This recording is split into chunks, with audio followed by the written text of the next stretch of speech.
Hello Prepper.net comms, this is Bravo65. Just wanted to do a quick down and dirty video on some of the settings used for digital modes and for HF and for our HF net. So starting out, what we're going to do is we're going to look at FLrig. This is the program right here you will use to be able to run multiple programs at the same time on your radio without a COM port conflict. So it's called FLrig, and that is your friend if you're using cat control, if you want to control your computer or control your radio with your computer. So you'll need FLrig to do that. So first thing we'll do is go ahead and launch FLrig, and it's connecting to the ICOM 7100 right now, and you can see it comes up to 40 meters 7.110. So what we're going to do is just kind of look at the settings on that real quick. Now I am holding the camera while I'm doing this, so it's not easy. I don't have a tripod or anything, so I gotta sit there and find my little arrow. There it is. So we're going to go up here and go to configure, setup, transceiver. So as you can see there, it pops up your transceiver connection box. You can see for the rig, I've got my rig in there. Now I'm running off a Pi, so it's going to be a little bit different where you see that update for COM port. If you're in Windows, you're going to see COM1, COM2, COM3, COM4, whatever it might be. You have to know what your COM port your radio's on. And if you're using an ICOM usually uses 19200.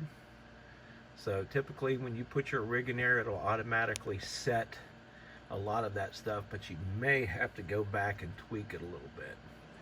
So everything kind of fell in place with the 7100 on that, which was a good thing. So that's all I had to do on here. I didn't have to go through any of these. It's all kind of sets up automatically when I put the 7100 in here. It knew the parameters and set those up. So, and then once you're done with that, you click this initialize button right here, and after that you should get a green light, and your frequency should show on here the same as what's on your radio, and it does. So if I go up here into FLrig, and let's say I change it to 14.110. I look at my radio, it is now 14.110. So that controls your rig. That's FLrig. Okay, let's exit out of here. So we're all good and working. We got this green diamond. Now sometimes I've seen it white. I'm not sure why, but usually if it's working properly and you got all the proper settings, it should show up green. So let's go ahead and exit out of here. So that's FLrig. I'm going to pause the video for a minute and come right back in just a second. Okay, we are back here. So we're back with FLrig just for real quick. Just want to show you a few more things. Some of the settings here as you're looking at it, this kind of is supposed to duplicate your radio. So you can see we got the bandwidth is set to 3000. That opens it up so you can get a nice wide bandwidth in there. So make sure it's set to 3000. If you've got a lot of signals on the side that's disrupting it, you can always shrink that down a little bit, but it's best to open it up at about 3000. On ICOMs you see USB-D, that means upper sideband data. So you can hit this drop down arrow right here, and of course you can change to whatever it is that your radio uses. You see it a little bit different on the Yaesu. It shows up as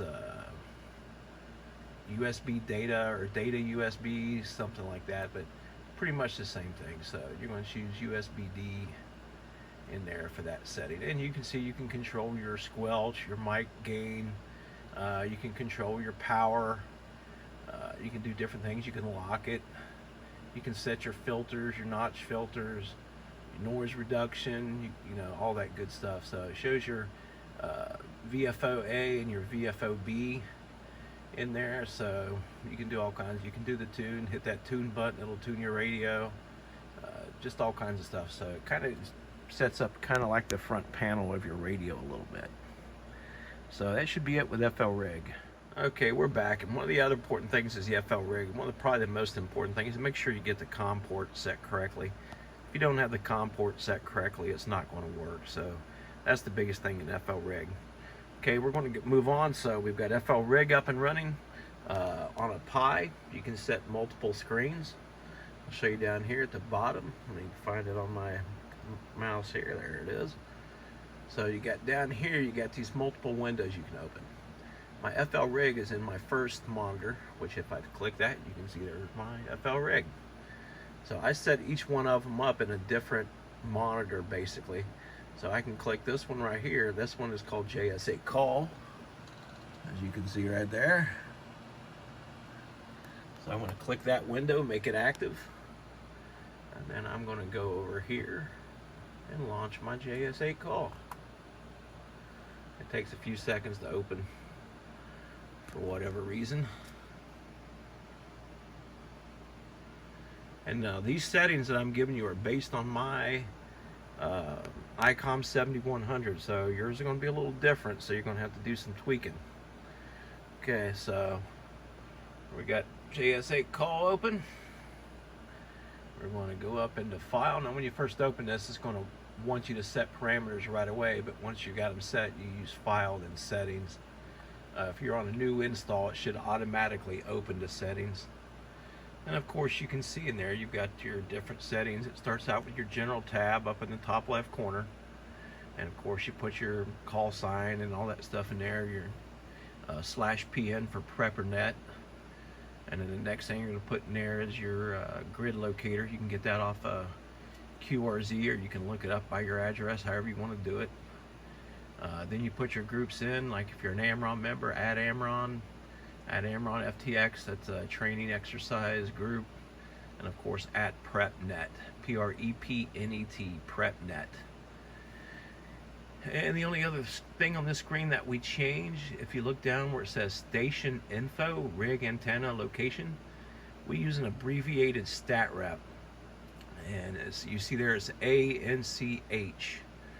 And the A stands for everything's okay, NC is my state abbreviation, and H is I'm at home. So that will change depending on your situation you're in. If there's an emergency, you can change that, and somebody can see your station info just by looking at that.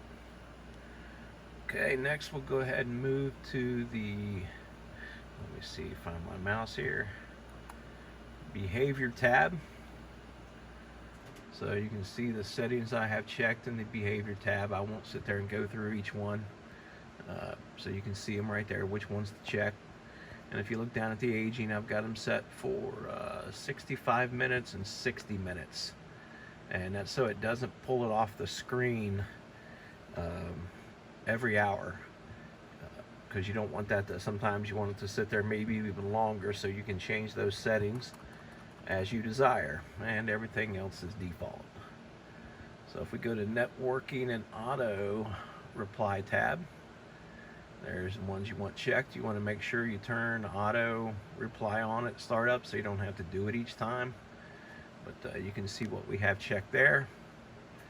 And down that bottom right hand corner, you can see it's set for 999 minutes of inactivity. So I want this to run when I'm unattended or attended, and not turn itself off. So I set it for the maximum amount of time, which is 999 minutes.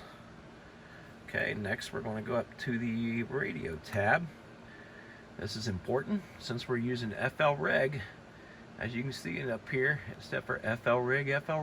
It's not for a particular radio, so you can change that right here, and you can set your own radio in there if you want to. But if you're running multiple programs, you will want that set just like I have it for FLrig right there. So if you're using FLrig, that's what you want to set that to. It picks up FLrig settings. And those are your common settings, your cat control if you're using cat. Data packet, split operation none, and you can hit that test cap button. If it turns green, you're good. If it turns red, that means something is not quite right. So if we press that bad boy, we should get green. We're going to get white, but I know it's set right because it's working. You never know on a Pi. If it's on Windows, it's going to turn green. So, but it's all good because it's working.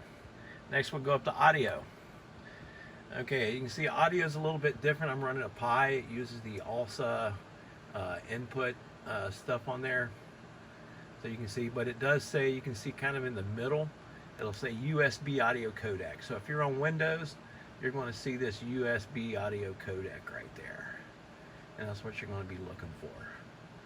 And of course, I output to my speakers for notifications. Like if you get you can set notifications up in the settings. And we'll go up to reporting. One thing in reporting we want to make sure we enable spotting to reporting networks. If you're just running just ham stuff and you're running it as a ham for fun, that's okay to do that because it sends it out to some of those things. But if you're a little bit more OPSEC oriented, you want to make sure you uncheck that so it doesn't send your location out excuse me, to everybody in the world. So make sure you check that, uncheck I should say. I think it comes checked. You want to uncheck it. Enable spotting, uncheck that. And everything else it doesn't matter because it unchecks it. So the next thing is frequencies. In here, it comes with some of the default for JS8, but you can make a change. You can put in like your Amron or PrepperNet. So what you do is you right click and you would go to insert, and you can see some of the things you can change. So IARU region, we want to always set to all, but here you want to change this to JS8. And then what you'll do is you'll type in your frequency, like if it's PrepperNet 80 meter, you would type in 3.595. And of course you can see I've already got it in there, so it's right there.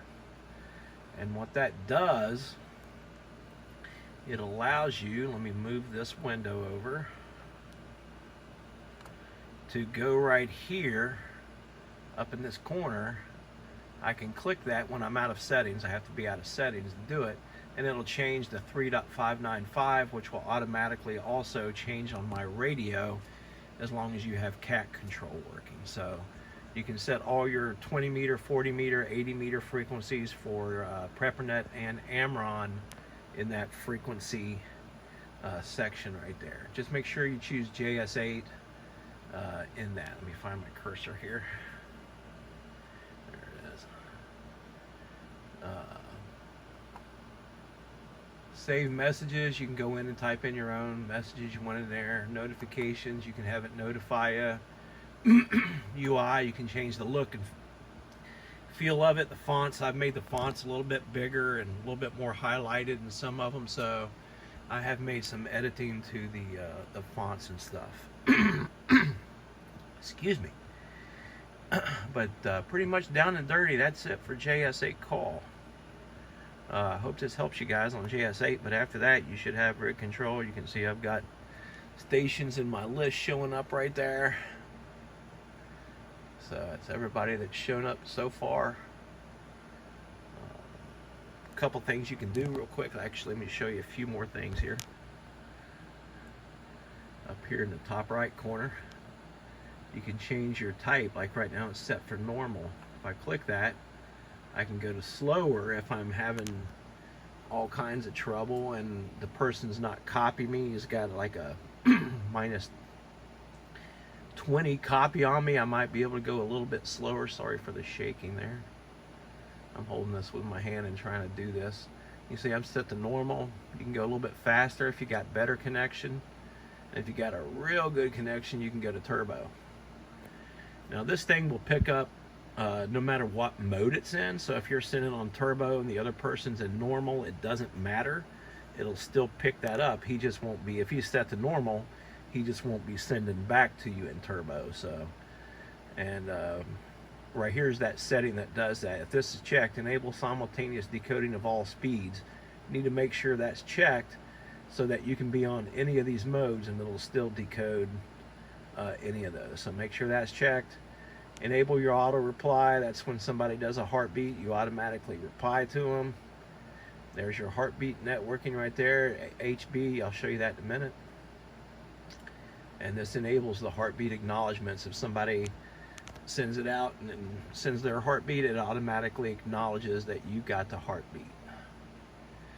So with that, talking about heartbeat, down here toward the bottom left corner, you can see right there, heartbeat plus AC. So that's your heartbeat plus your acknowledgments that we talked about up there. So what you can do here is you can right click that. I'm gonna try that again here. You can right click that, there we go. And it comes with your choices of how often do you want a heartbeat.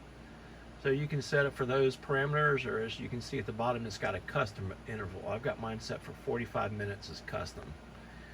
So once you do that, you can click send heartbeat now, and it'll send your heartbeat out. But right now, this is just set for heartbeat and AC.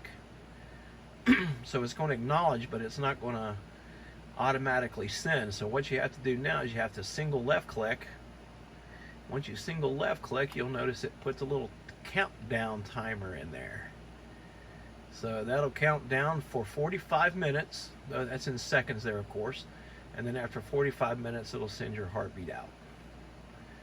So, and the heartbeats will pop in and show all your different stuff in there because they'll respond to you.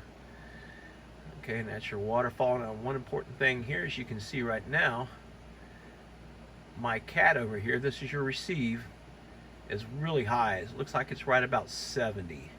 I don't want it that high. Excuse me. So what you typically have to do is you have to turn down the volume in your Windows machine, or if you got a signal link, you have to turn your signal link down. But I'm running a Pi, so I got to turn my ALSA thing down. So what I have to do is I have to go over here. Let me find it on my screen. I got to change Windows back to my FLrig screen, where I've also got up my sound settings. I'm going to go up to my recording tab, because it's your recording tab that controls that. As you can see, it shows a little picture of the JS8 call emblem right there. So on mine, I'm going to click this down, that I know, because I do it all the time, to 55%. That's 50. I need to come up 5. So there, now I'm set at 55%. So now when I go back to my JS8 call screen, my little cat should be between 45 and 50, and that's where it is. It's right about, about 45 to 50 you can see in there. That's where you want that thing to kind of sit when it's not transmitting and it's just sitting in there. If you go way over that, you're going to get a distorted signal. So you want that to sit between 45 and about 50, 53, 54 at the most. So once you get up towards 60 and over, you're going to distort your signal a little bit. Okay, and the other thing over here that you'll notice, I'll get my cursor here, is this is the waterfall control. So you got your waterfall right here, and you can set your parameter for anywhere in your waterfall. You can see right there my red line. I usually set mine for 2150, but you want to set yours, try to set it a little bit different from everybody else. So you can see right here, I got mine set to 2150, and I can control it. You might have to slide to get that little arrow, double arrow right there, and make it a little bit bigger. So you can see these two little arrows right here, and you can control minute clicks, 2151, where with a slider it's a little bit hard to do that. So you want to set that to between, I think it's with an Amron, it's between 19 and 2500, I believe. And this little slider bar here, this controls your transmit, how much power, or ALC. As you can see right here, I've got mine set very low. A lot of times you're probably going to be set up here, but I've got my 7100. It's internal settings. It's got a high USB output. Now I could take that down, and then I would have to turn this up. But when I go to check my ALC and I get about maybe 4 or 5 bars up to half the bar of ALC, that's where I want. So right now my setting is low. On my ICOM 7300, I don't have the USB output as high, so I actually got to slide this up to somewhere in this area on my 7300. But it depends on your rig, and you want to check your power. You want just enough ALC to make sure your power is being maintained. So if you're set at 50 watts and you see it fluctuating, when you key up, you may have to boost that a little bit to get a little bit more ALC to keep your power up. So you want as little ALC as possible, just enough to where your power doesn't fluctuate. So that's really about it with JS8 call. I'll be back with Fldigi. I did forget some stuff in JS8 call. Up here at the top left, you got some menus up there, and you can do some customization type stuff up in here. That's kind of important. You can like do your view, and you can do some of these like band activity columns, and then you got call activity columns, like this call activity columns. You can see right here, if I move over, the ones I have checked. So I've got call sign, frequency offset, last heard, SNR, signal, time delta, grid locator, and distance. And what that refers to is this panel over here. You can see those headings right there: call signs, age, SNR, offset, time delta, distance, grid. So those I turned on. You can turn some off because I don't use any of the rest of them, like mode, speed. I don't care to see on there. Worked before, I don't care. Log name, I don't care. Log comments, I don't care. So, and you can set that for the call column, which is over here on the right, and then the band column is over here on the left. I've got fewer over here. I've only got like 4 over here that I need to see. So you can set that stuff up in there. If your screen gets out of whack, you can always also go down here, and if it doesn't look right, you can go to reset frame sizes, and it'll reset your frame sizes for you. So the only other thing you probably need up here really is log. You can go view your logs in there. Oh, and there's one other thing in here under view. Let's see. You can do show message inbox. So if you got a message in your inbox, you click that right there, and it'll show you all the different messages you have right there in your inbox, where people have sent you messages. So that's in the view column right there, and you can respond to them in there. You can pick whichever one you want here. You can go down here. It says, there's the text. It says dit. I can go reply, and then reply to their message. So, and the other thing I forgot to show you, which is really good, there's so many options in here though. Like if I wanted to talk to this guy right here, I could right click him. I've got quite a few options here, but the main one is directed to. So when you hover over directed to, you get all of these things you can do with that user or with that station. And a lot of times, whoop, it disappeared on me. Directed to. Most of the one you're going to use in here is probably your messaging. So, and the main one is please store this message in your inbox. So you can click this one, and what that's going to do is going to put this on your screen, and then that turns that blue. And what you do is you just start typing over top of that. You don't click in it. Once you start typing, that stuff will go away, and it'll just show your message. And then once you type your message in, you hit enter, and it'll send to that person, which in this case is N8DAW. But there's so many things you can do in there, like I showed you. When you do a directed to, you just have a ton of options in there.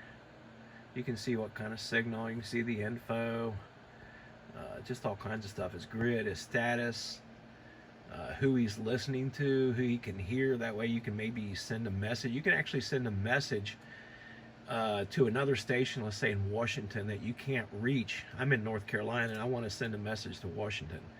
80 meters, usually not going to do that. Or this is 40. Sometimes I can do it on 40. But I can pick a message in between, let's say somebody in Missouri.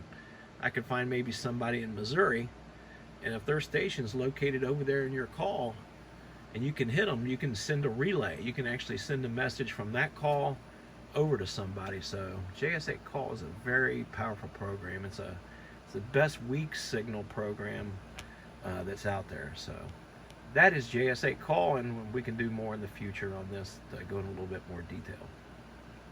Okay, so now we're going to move to Fldigi. Find my cursor, there it is. So I'm going to go down here, and I've got a screen for Fldigi. You can see it's already blue down here because I already chose it, and that she gives me a nice blank screen. So I'm going to go over here and double click my Fldigi. Now if I'm using a FLamp and we're going to be getting messages in from FLamp, I want to launch FLamp right away also, so I'd go ahead and double click FLamp, and that's going to open up here. So, but right now we're looking at Fldigi and getting it set up for maybe your computer. So what we're going to do is we're going to go here and we're going to go up to the top here and go into configuration, config dialog, and that's going to pop, there it is, pop up my config dialog. Let me get my cursor down there, there we go. So this is going to be all your basic information, which I need to set my /PN.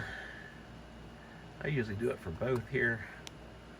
/PN for the PrepperNet, and of course I've got all my information in there. And the station QTH, that's where we put that abbreviated stat rep again, just like you've seen in in JS8 Call.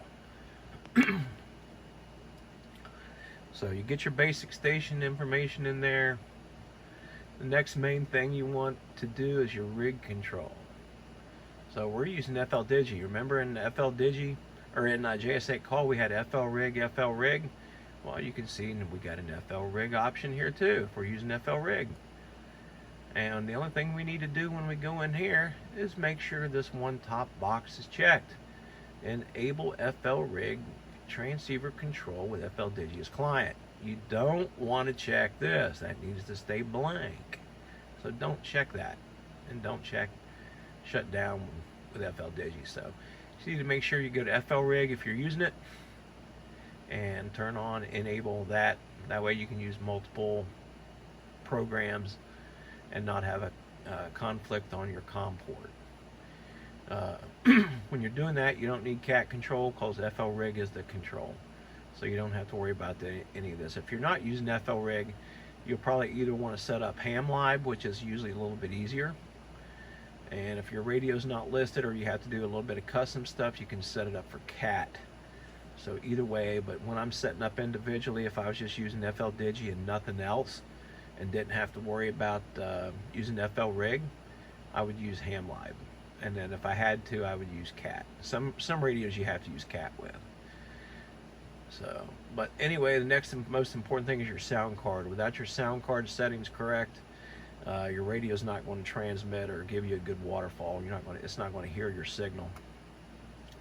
So you click sound card and you go here to devices. And under devices, I'm using a Raspberry Pi. So mine uses what's called port audio. I'm sorry, pulse audio, not port audio, pulse audio. So that one's set for my Raspberry Pi. If you're in Windows, you're going to use port audio. And you're going to see these drop downs right here. You're going to have to set the USB audio codec. So this is going to be your USB audio codec recording, and this one's going to be your USB audio codec playback right there. So you'll have to set those if you're in Windows for port audio. Make sure you check port audio and make sure these two are both set for USB audio codec. So that is typically all you have to do just to get it, make sure you're working. For modem, there's a setting I use. I use FSQ 4.5 a lot, which is one of our main modes for Amron and PrepperNet. So you want to come in here to configure this. So a couple things you do in here. I usually set my herd aging for 90 minutes. That way it stays on the screen for 90 minutes. I use this timeout as 20, so it doesn't time out. This sounder right here, this is your beacon. This tells how often that your radio will transmit that you're out there and let everybody know you're out there. So mine is set for 30 minutes, and you can hit your drop down and change it for any of those. You can't customize it, so you have 1, 10, 30, or 60. During nets, you'll want to turn that off because you don't want it beaconing during nets because it'll beacon and screw somebody's transmission up. So make sure you turn that off during nets. And there's that ANCH again with no spaces in this because it's a FSQ. You don't want spaces because that takes time to send through. So you just crunch that together, ANCH in there, and you make sure this box here is checked. My call always in lowercase. And FSQ, you want everything in lowercase because if you put something in uppercase, it takes longer to send. So use lowercase for everything in FSQ. Everything else is default, so you don't have to make any other changes except for herd aging right there, timeout right there, 20, your sounder, your QTC right there. I think that normally comes CQ, CQ, CQ. You're just going to change it to A, your state abbreviation, and then H for home, and then my call. Make sure in lowercase, make sure that's checked. Everything else is default, so you're going to hit save and then just close that box out. Whoop. I didn't want to close it out that far. Got to go back to configure dialog, and let's go back here. But those are your main settings. Let me find my cursor on the screen here. There it is. So logging, not much in logging. Colors and fonts. Now, one of the things I do in colors and fonts is I'm red-green colorblind. So I set all my buttons. To me, everything in FLdig is either on or off. So you'll notice yours has got a lot of red greens. I change everything in mine to red. So to me, it's either on or off. I don't need a green. I can't see when the difference between the greens and the yellows sometimes. So I change everything in mine to red. That really helps if you're colorblind, red-green colorblind like I am. Oops. I'm holding my phone while I do this to record this, so I don't have a holder for it yet. Let's see. I'm trying to think if there's anything else important here. Logging, yeah, there's one thing in here I think is important. Let's see. Call lookup, right there. So you want this thing to fill up. You can do a call lookup, and I'll show you what that is. But anyway, the only setting what you're going to do in here is down this bottom section. Don't worry about this top section. Down here, you're going to choose call book info. You want to check that, and you want to check add address to notes field and clear old data. So that's the only thing you have to do in here. Let me show you what that does when you do that. So you hit your save button. Always hit save when you make a change. And what that does is if you're looking up somebody, this little world icon right here, you can click that, and what it'll do is it'll fill this stuff in. So let's say I put in, let me find my cursor here. I want to type in my call sign. Let's see if it'll work. And you can see I typed in my call sign. I hit enter. So it's transmitting right now, as you can see in the waterfall. So it's transmitting my call sign right there. Oh, I forgot to do something over here. Let me tell you about.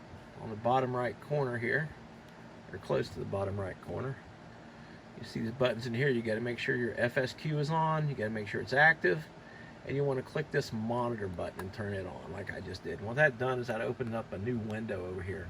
It's called the monitor window. So that's over, get cursor over here, right there. This is your monitor window. As you can see, it tells you right there, monitor, FSQ monitor. So that's what that done. And in there, let me see if I can zoom in there. There we go. So it should have my call sign in there, right there. It's got any, I see it. Oh, wait a minute. That's weird. Let's figure out what that is. So there's N4. SOI/PN, so I can click that. Gives you a little bit of data, but then I should be able to go over here and hit this world symbol right there, and you can see it filled in.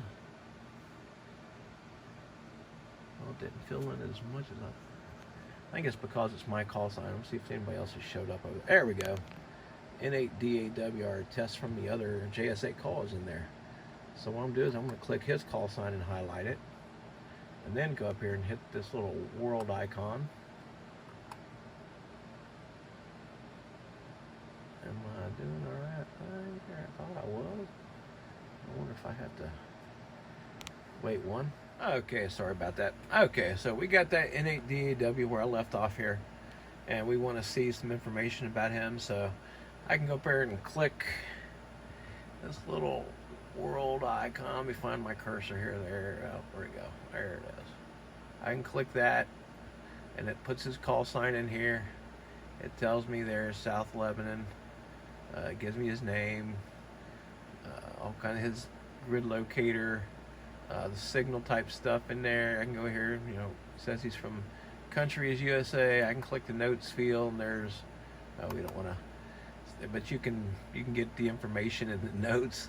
Didn't mean to put that in there, but it's out there for anybody to see. It just picks up, you know, information from QRZ, so it's not like it's a secret. But if you click notes field, it does give the address that the person gives in the QRZ call sign database. So that's what that little field done when we set that up in config dialog, and then we went to logging, and then call lookup, and then we checked call lookup info, and then check those two fields, and that gave us that information right there. So that's what that does.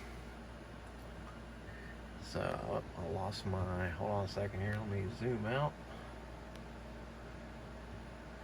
find my cursor. Where'd it go? There it is. So let's go back to configure. Let me zoom in there. Config dialog, and a couple other things we're looking at here. So miscellaneous, you can do auto start. I don't like auto start, but you can make it, you can put FLamp in there, you can put FL message in there.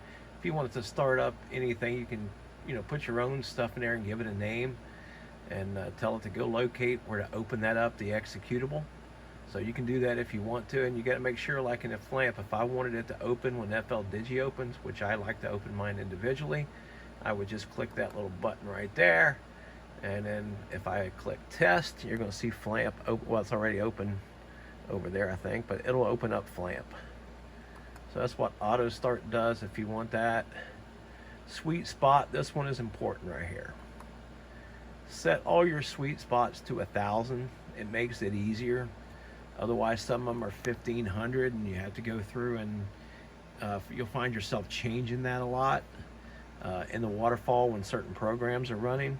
But if you set that to 1,000, because that's mainly where we are in the waterfall with like Contestia and all those things, except for, of course, FSQ is always at 1,500. You can't change that, but you can change all the rest of them. MFSK32, all the ones we use mainly, except for FSQ, which has to be on 1,500. Everything else is at 1,000, so I just set everything at 1,000, and make sure that CW is LSB. You don't have to worry about that. But that checkbox that says always start new modems at these frequencies, make sure you check that. That just makes life easier for you, so you don't have to keep going in and changing. So that's under the miscellaneous stuff right there. I think that's really all the settings we really care about in there that make any kind of a difference. Let's see, maybe something in waterfall.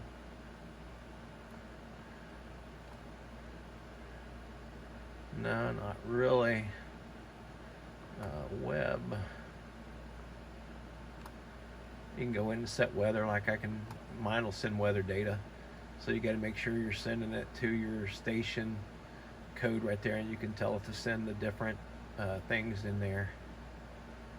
So you can do that if you want to. That's not, you know, really important. Main thing is sound card, your rig control for FLrig in there, of course. Your auto start if you want it to, in the sweet spot. logging. You want your call lookup in there, make sure that's in there, and the rest is just the way it should be, so no big deal on the rest of it. So other than that, that's about it. You'll just have to work your way through Fldigi.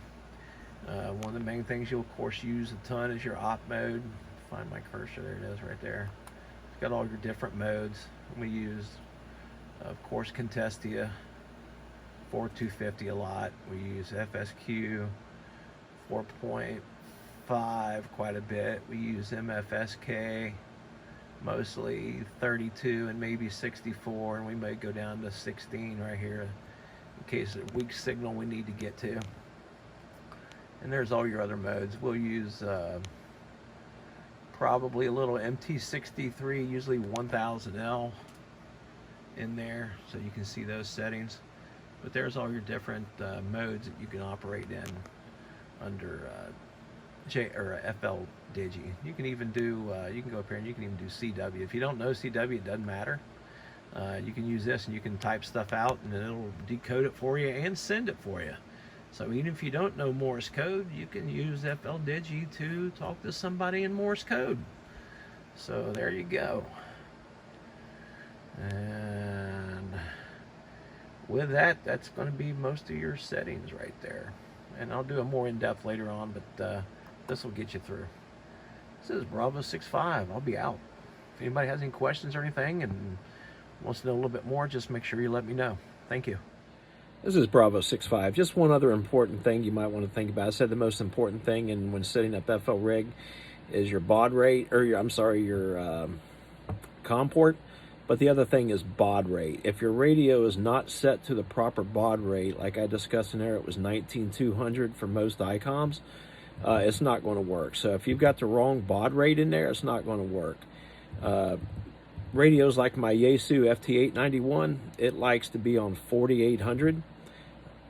I've seen some that like to be up in the, I think it's 33 something, a little bit faster. But you got to make sure you find the right baud rate for your radio. So I just wanted to throw that in there and just show you my beautiful face here and why I've got a face for radio. So, but everyone's 73, and hopefully this helps people get some of their comms up and some of their rigs connected and working in some of the digital modes. So we'll do a little bit better once we have a tripod for the camera and get things set up a little bit better. We'll produce maybe some little bit better videos on how to do some of this stuff a little bit more in depth with some actual demonstrations. Thank you. This is Bravo 65 out. This is Bravo 65. One more quick thing to add to the end of that. Once you get all your settings in there, you may need to reboot your computer to finalize and set those settings in. So before you give up and think you're not connecting, make sure you reboot. And it might fix the whole issue. I think probably 90% of the time, people, once they get these settings in, they have to reboot their computer to make sure everything is good. So after you get everything set in from this video, make sure you reboot your computer and hopefully you're good to go. If not, like I said, you can give me a shout on Zello, on Mighty Networks, text me, and we'll get you fixed up. Thanks again. This is Bravo 65 out.